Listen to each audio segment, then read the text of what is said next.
प्रिय दर्शकगण, सादर नमस्ते। आज हम जीवनी चालीसा के 11वें पात्र की जीवनी पर विचार करेंगे। आज के पात्र हैं महर्षि वेदव्यास। आपने सबने महाभारत सीरियल देखा है और महाभारत के जो रचनाकार हैं वो महर्षि वेदव्यास हैं। अपने भारतीय समाज में रामायण का और महाभारत दोनों महाकाव्यों का बहुत आदर है। इसको बहुत लोग सुनते हैं और पूरा समाज का ढांचा इसी पर टिका हुआ है।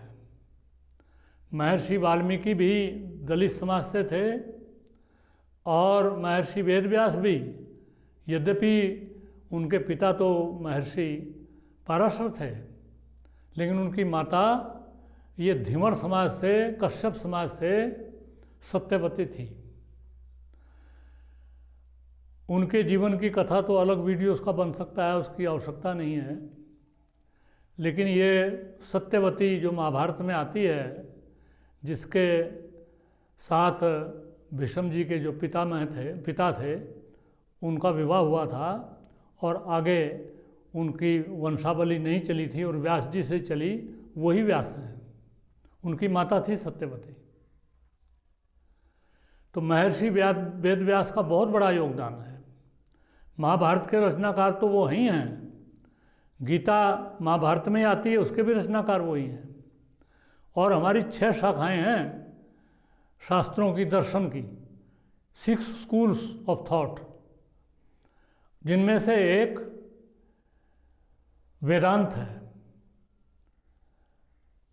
योग, सांख्य और वैशेषिक और मीमांसा और वेदांत, और एक दर्शन और है न्याय। इन 6 दर्शनों के अलग अलग लेखक हैं, लिखने वाले हैं। इनमें जो अंतिम ये वेदांत है, जिसमें परमात्मा का जो ज्ञान वेद है, उसमें जो परमात्मा के संबंध में बताया, उसकी सारी व्याख्या वेदांत शास्त्र में की गई है। उसके महर्षि वेदव्यास उसके रचयिता हैं। और जो योग दर्शन महर्षि पतंजलि ने लिखा है, उसके टीकाकार भी महर्षि वेदव्यास हैं।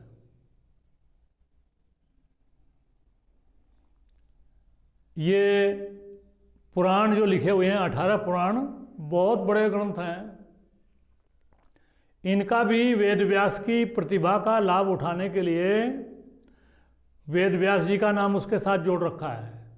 लेकिन नहीं लगता कि जिस तरह का कंटेंट उन पुराणों में है, जो विज्ञान के ऊपर आधारित नहीं है, कि महर्षि वेदव्यास की वो रचना होगी। यदि वो रचना होगी भी तो बहुत शॉर्ट में की होगी और उसको आगे लोगों ने बात का बतंगड़ बना करके उसको बहुत बढ़ा दिया होगा। महाभारत भी महर्षि वेदव्यास ने जो ग्रंथ लिखा, वो महाभारत में उसका नाम नहीं था, उसका नाम जय था, जय। और उसमें केवल 24,000 श्लोक थे। लोगों ने उसमें बढ़ा करके, आगे बड़ा बना करके 1,00,000 श्लोक महाभारत में कर दिए हैं। तो वेदव्यास का एक वेद के व्याख्याकार के तौर पर और वेद का वर्गीकरण भी इन्होंने किया। इनका नाम वेदव्यास नहीं था, इनका नाम कृष्ण द्वैपायन था। चूँकि एक द्वीप के बीच में इनका जन्म हुआ था और उनका काला रंग था, इसलिए इनका जो मूल नाम था वो कृष्ण द्वैपायन था। और बाद में इनके गुण के आधार पर, चूँकि वेदों की इन्होंने व्याख्या की और वेदों का अध्ययन करके वेदों को 4 भागों में इन्होंने बांट दिया, इसलिए इनका नाम वेदव्यास हो गया। इस प्रकार से भारतीय संस्कृति की रक्षा करने में, भारतीय जो वाङ्मय है, जो वैदिक वाङ्मय है, उसको इतना रिच बनाने में, इतना समृद्ध बनाने में, कि महाभारत जैसा ग्रंथ उसमें दिया, गीता जैसी व्याख्या भगवान कृष्ण को बीच में लेकर के और अर्जुन को बीच में लेकर के की, और वेदांत की रचना की। बहुत बड़ा योगदान है और ये भारत उनका बहुत ऋणी है। इतना बड़ा ऋषि इस कोटि का ऋषि होना बड़ा कठिन है।